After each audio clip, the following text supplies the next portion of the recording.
কোনো সময়ের তুলনায় মশার উপদ্রব এমনভাবে বৃদ্ধি পেয়েছে। আজকে নাগরিক সমাজের আয়োজনে মশার যে উপদ্রব, সেই উপদ্রব বন্ধে সিটি কর্পোরেশন যাতে যথাযথ পদক্ষেপ নেয়, সেই জন্য নাগরিকরা আমরা আজকে একত্রিত হয়েছি। শহরে মশার কামড় তো শুধু মশার কামড় না, এটার ফলে তো মানুষের মৃত্যু হচ্ছে।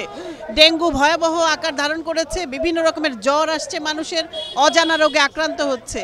সুতরাং আমরা সিটি কর্পোরেশনকে বিশেষভাবে বলতে চাই এই ব্যাপারে ব্যবস্থা গ্রহণের জন্য।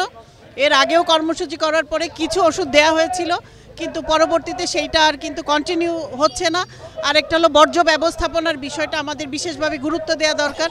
সেই বিষয়ে আমরা মনে করি সিটি কর্পোরেশনের দৃষ্টি আকর্ষণ করছি আজকে এই প্রতিবাদ সমাবেশ এবং আমাদের এই যে ধূপ জ্বালানো সহ আমরা মশারি মিছিল করছি এটার মধ্য দিয়ে। ইতিপূর্বে দৃষ্টি আকর্ষণ করার চেষ্টা করেছি খুলনা সিটি কর্পোরেশনের। আমরা মশারি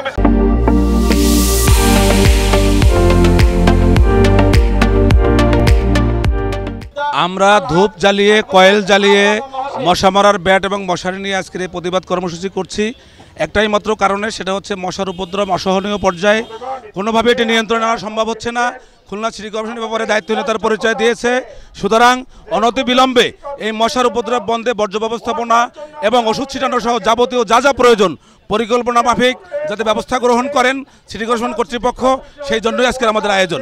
এবং যদি দ্রুত সময়ের মধ্যে সন্তোষজনক কোনো পদক্ষেপ না হয়, তাহলে আমরা পরবর্তীতে নগর ভবন ঘেরাও সহ আরও কঠোর কর্মসূচি গ্রহণ করব। সকলকে ধন্যবাদ আপনাদের জন্য।